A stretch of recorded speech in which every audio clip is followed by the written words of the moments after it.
781 is the companion piece, and basically 781 does not go into effect unless 780 passes. So it's kind of like the little sibling that tags along. If this one doesn't get to go, that one absolutely doesn't get to go. So 781 is approved, or 780 is approved and 781 is. They will both go into effect. And basically what 781 would do would create the county community safety investment fund. And what this fund would do is it would take any cost savings from a reduction in incarceration, numbers of incarceration, and put it into this fund to be distributed and used by the counties for mental health and substance abuse treatment. And so that's kind of a synopsis of both of them. We have two very well qualified individuals to come and speak on this. In the opposition this evening is Angela Marcy, am I pronouncing it? Marcy, who is the district attorney for District 2, speaking against. And then Chris Steele with Oklahomans for Criminal Justice Reform, former Speaker of the House. And I will turn it over to District Attorney Marcy, and we will take questions at the end. Thank you. I appreciate the opportunity to talk to you all this evening. I know that it's hard to imagine that I've been doing something for 20 years because I look really young, right? Absolutely. But you know, I've only been a district attorney since January of 2015, but for 18 years before that, I was an assistant district attorney. And so I've worked on the front lines, both where I am now, which is in western Oklahoma. I have 5 counties out there: Custer, Ouachita, Beckham, Roger Mills, and Ellis. And then before I moved home, because that's where I'm from, I actually worked here in Oklahoma County, in the Oklahoma County District Attorney's Office for 11 years. Actually started working there when I was still in law school. So I have some experience with our criminal justice system in both a metropolitan big city as well as my rural area that I'm currently serving in. And so I kind of wanted to give you all a little bit of my background so that you could understand how long I've been doing this and where my experience comes from.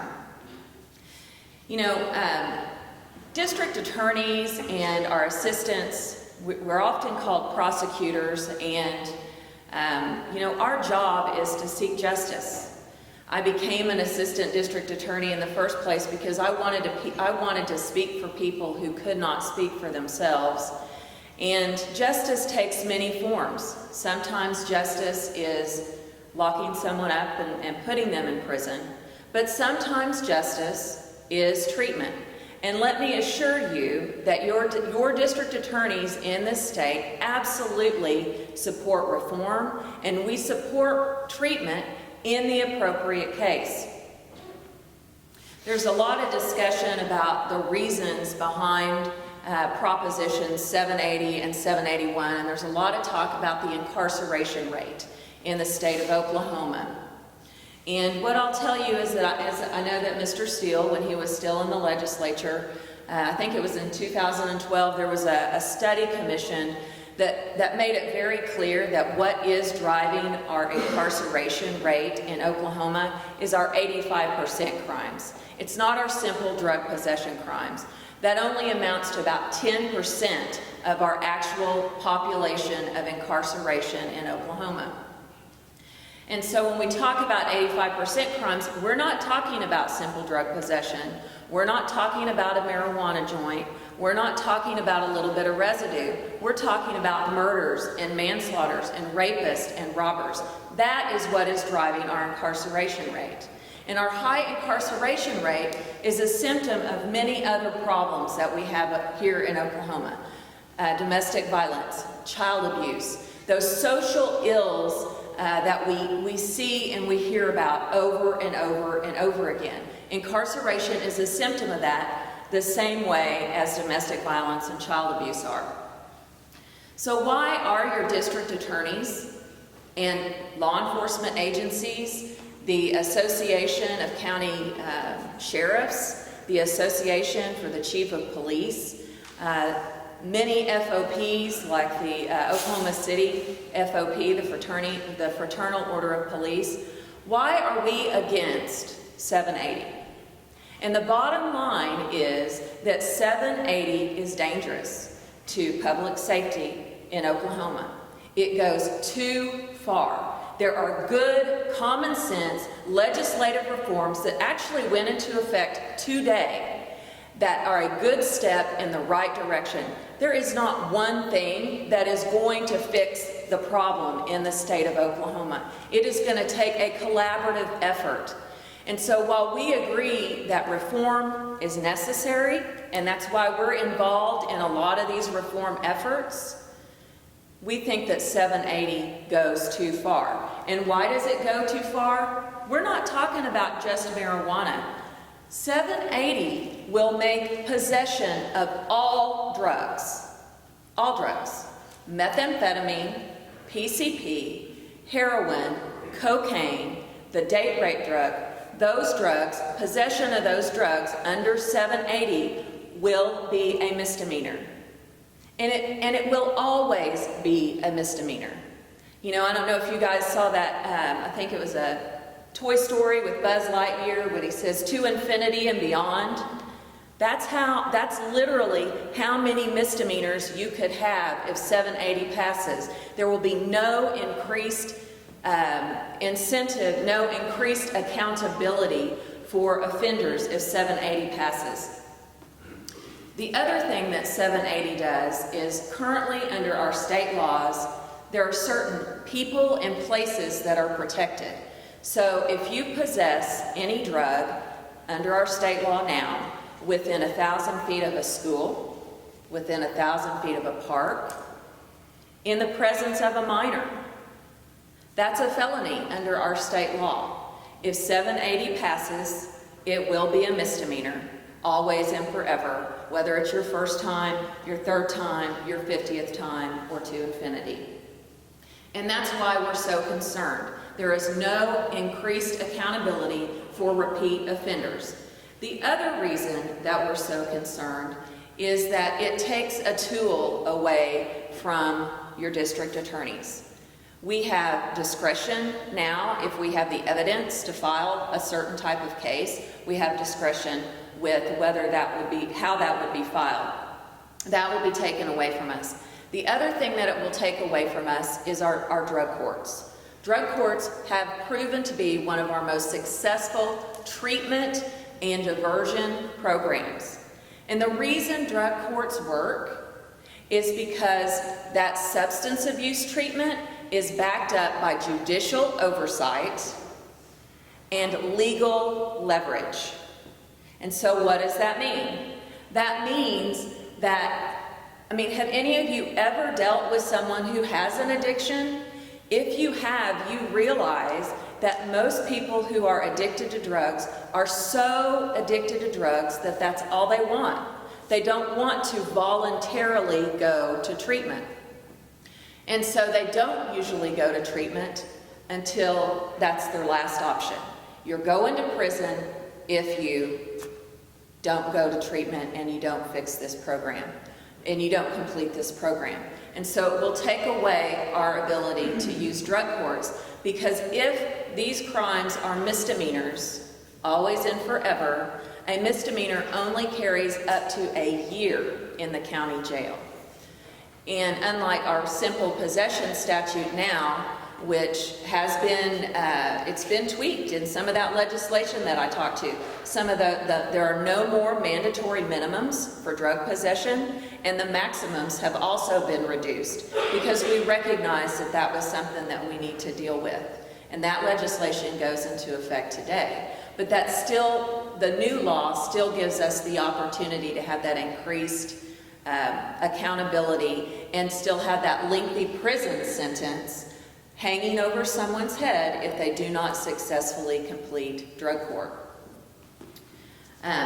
There are a couple more reform pieces that went into effect, and I can talk about those if you want during the question and answer session. Basically, 780 and 781 jeopardize public safety. It's not simple. There's nothing simple about it. And that's why your district attorneys and your law enforcement agencies in the state of Oklahoma are urging you to vote no on State Questions 780 and 781.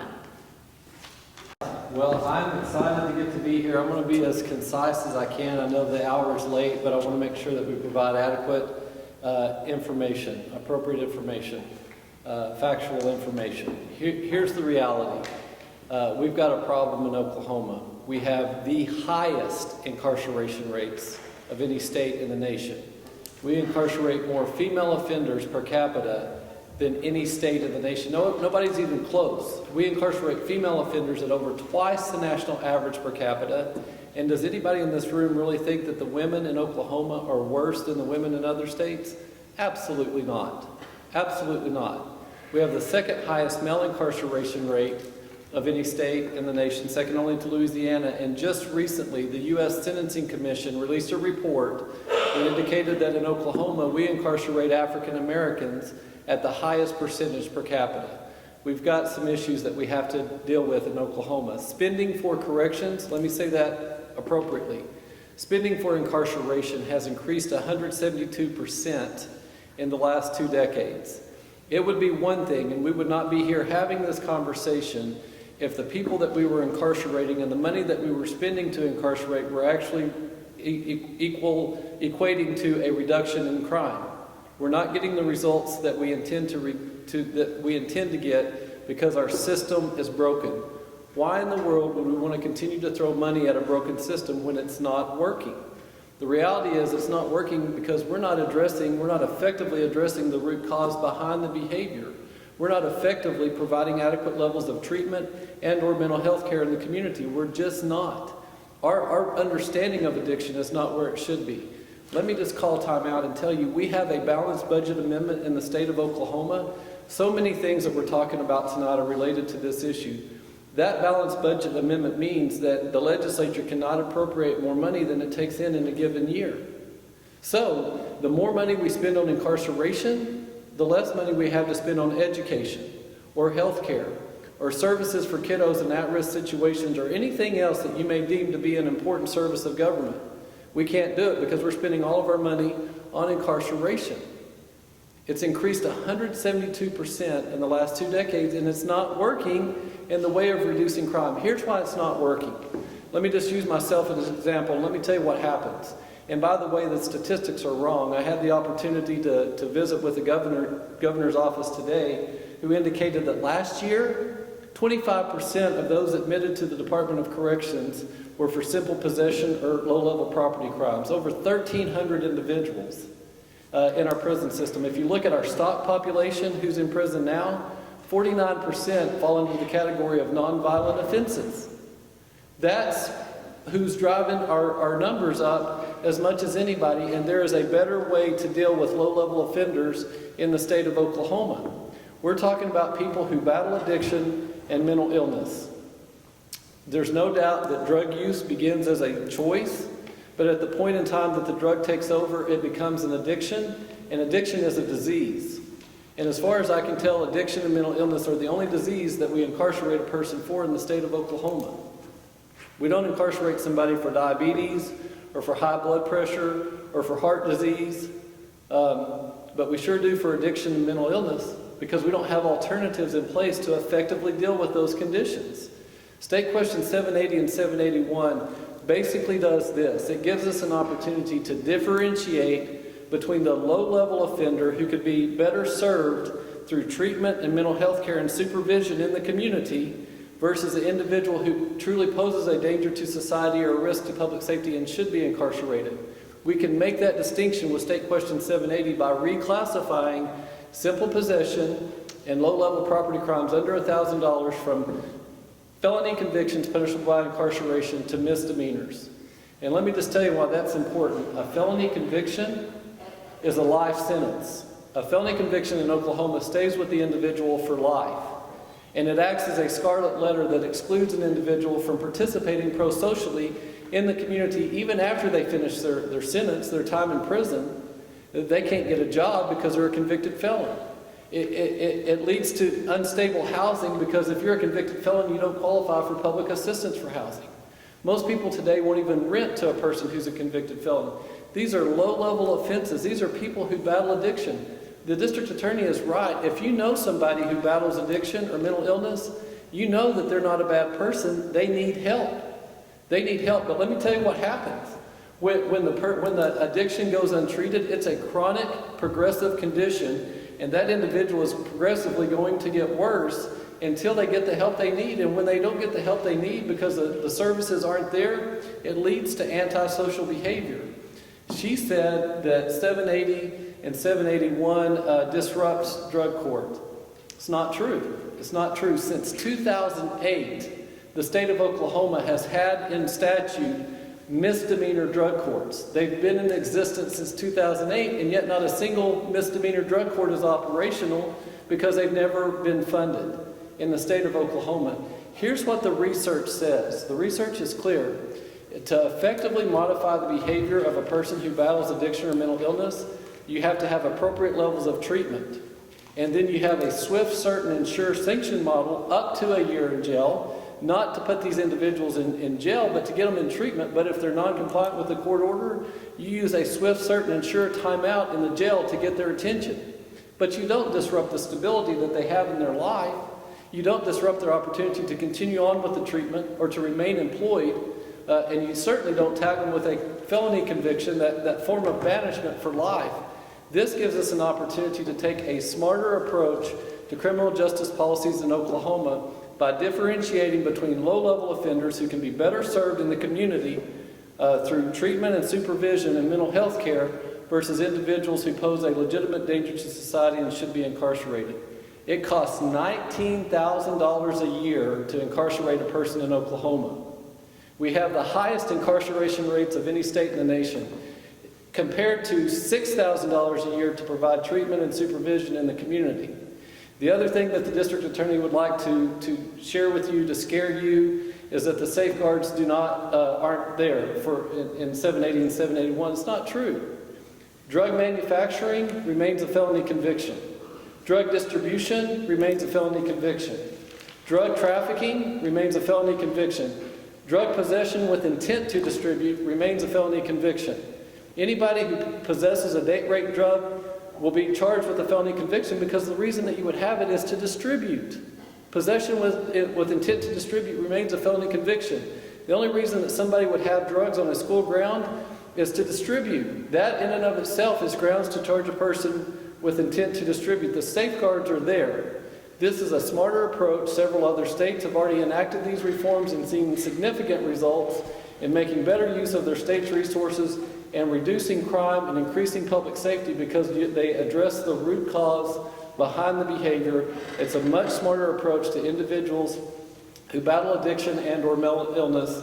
It saves our state money by reducing our prison population. It gives that money back to local counties to enhance and expand treatment options, mental health options, job training, and education so that low-level offenders can get the help they need and turn their lives around and become contributing, productive members of our community. I urge you to vote yes on State Question 780 and 781.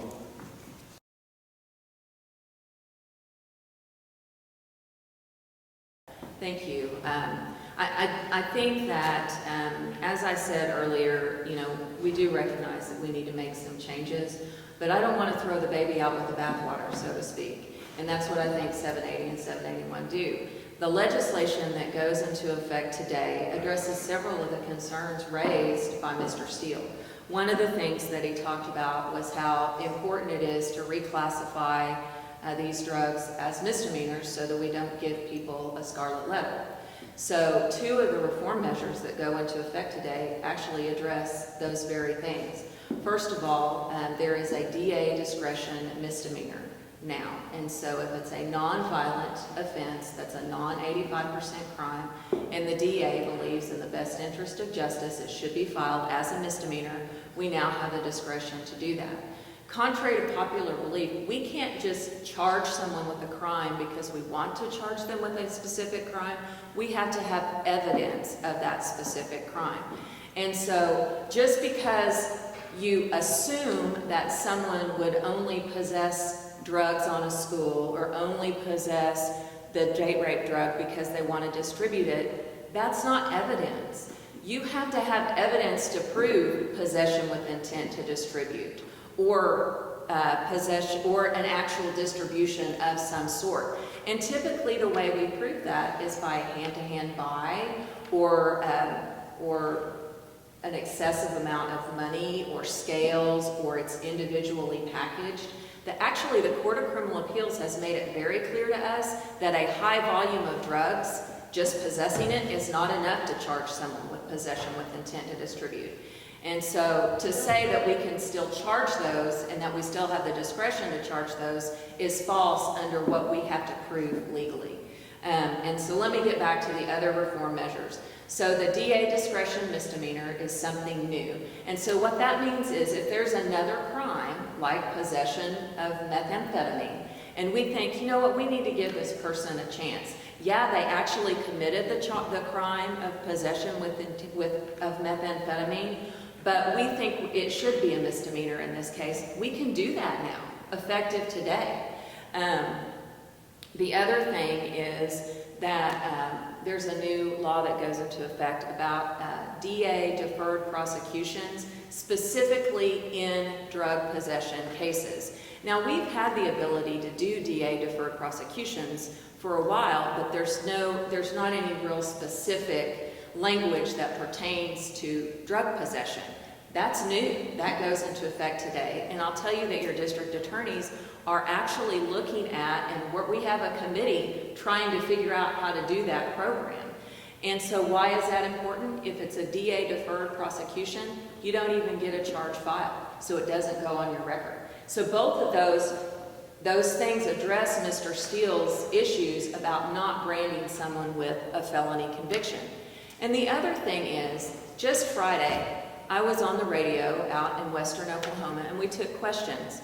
And I actually had a lady who called in, and she said that she was convicted. I don't know, she didn't give me her name. She just said, if we pass 780, you're setting us up for fail, and here's why. She said, I was convicted of possession of methamphetamine 15, 16 years ago. And she said, you know what? If it had just been a misdemeanor, I wouldn't have gotten the help that I needed. And she went on to talk about how she has become a productive member of society, even with that felony conviction on her record, and about how she even has her voting rights restored. And so this lady who calls in totally unsolicited, who's been through the very process that Mr. Steele is talking about, is saying, you're going to set us up to fail if you pass this bill. I think I addressed most of your issues. There's one more piece of legislation that goes into effect, and it also really kind of deals with the issue that you were asking about. We're going to be able to get people into drug courts sooner. And I will tell you that while there are no drug courts, there aren't any misdemeanor drug courts in Oklahoma because they haven't been funded. That's part of it. The other part is, it goes back to exactly what I was talking about. We have people right now who would rather take 5 or 7 years in the Department of Corrections because they know they will discharge that time faster than they would if they did the drug court program. Because drug court's hard. It takes 18 to 36 months. And so if a program takes 18 to 36 months and the crime you're in for only carries a year in county jail, we don't have that judicial oversight. We don't have that leverage available anymore to us. And that's why, yes, it will still be technically available, but in reality, it won't be. And that's why we're so worried about the effects of it. So just to respond, and I want to be clear, some of my best friends are actually district attorneys, and I appreciate and respect the job that prosecutors play in the state of Oklahoma. But let's be honest, the reforms that were just mentioned that take effect today in reference to giving district attorneys discretion, district attorneys have always had that discretion. It's always up to the district attorney to determine what charge, if any, to pursue. So that discretion has always been in place. I would also say that the reality is that I spent 12 years in the legislature, 12 long years in the legislature, particularly a long year in my life. And without a doubt, when it comes to correction policy, inevitably the discussions and the decisions and the debates are based on anecdotes and emotion and fear. That is what's led to the highest incarceration rates in the nation. We have an opportunity here through these reforms to chart a new course, a smarter course, that's based on evidence, that's based on research, and that's based on facts. The DA would say, look, we don't know if this is going to work because we know somebody who benefited from going to prison and being a convicted felon. No doubt that that's true. She talked to that person, and that person probably said that she's doing well now and she overcame those hurdles. The research would tell us that reclassifying, removing that scarlet letter, and making treatment more available, coupled with the swift, certain, and sure sanction model of a short time out in jail, maybe it's every weekend for a month, if they're not compliant with their court order, is much more effective in modifying the behavior of addicts than extended periods of incarceration coupled with a felony conviction with no treatment. I mean, there's no debate in that regard. And then the final thing I would say is this, that we are in constant communication with Commissioner Terry White, who's over the Department of Mental Health and Substance Abuse, and she's very clear that the research would indicate that when it comes to addiction, treatment needs to be a year for the addict to get well and to gain the tools that they need to manage their chronic condition. So these reforms, again, play into that. If a person is not compliant within 12 months, within a year, there's that swift, certain, and sure sanction that can be utilized to get their attention to enforce compliance. These reforms are based on research, they're based on evidence, and they allow us to chart a new course in actually addressing the root cause behind the behavior and not just the symptoms.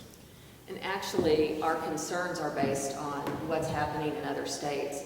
You know, earlier I think it was mentioned that we're glad that we're not in California because they have 17 measures on their ballot. Well, I'm glad we're not in California because they've already passed a similar measure. It's called Proposition 47. And they passed it. It was effective, I believe, November of 2014. And what they're seeing is that crime is up, drug courts are closing, and that even the drug courts that are still open, their enrollment is down. Colorado has had a major increase in DUI, drugs, and fatalities since only marijuana was legalized. And I know you've heard a lot about that. There's a study I was reading just the other day about the impact of that. And so Utah is having similar issues from what I understand.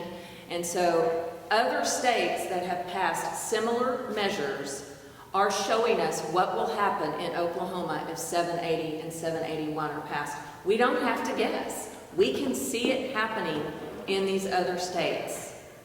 So the state of Texas in 2007, state of Georgia, South Carolina, and North Carolina, Alaska most recently, who have enacted these reforms, have experienced tremendous success. I'll tell you a quick story with Texas. In 2007, and there's data to prove this, they enacted a variation of these reforms in being able to differentiate between the low-level offender that can be better served in the community through treatment and rehabilitation. They made the investment in rehabilitative services and mental health care, and they followed through. And in 9 years, Texas has realized over $3 billion worth of savings. That's billion with a B. In avoiding additional incarceration costs. They invested a portion of those dollars back in mental health treatment and rehabilitation services and job training for low-level offenders who battle addiction and mental illness.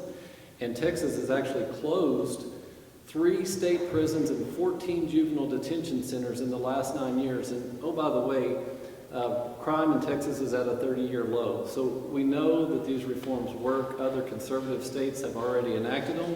It's a winner for individuals and families who battle addiction and mental illness, and it's also a winner for the taxpayers within the state.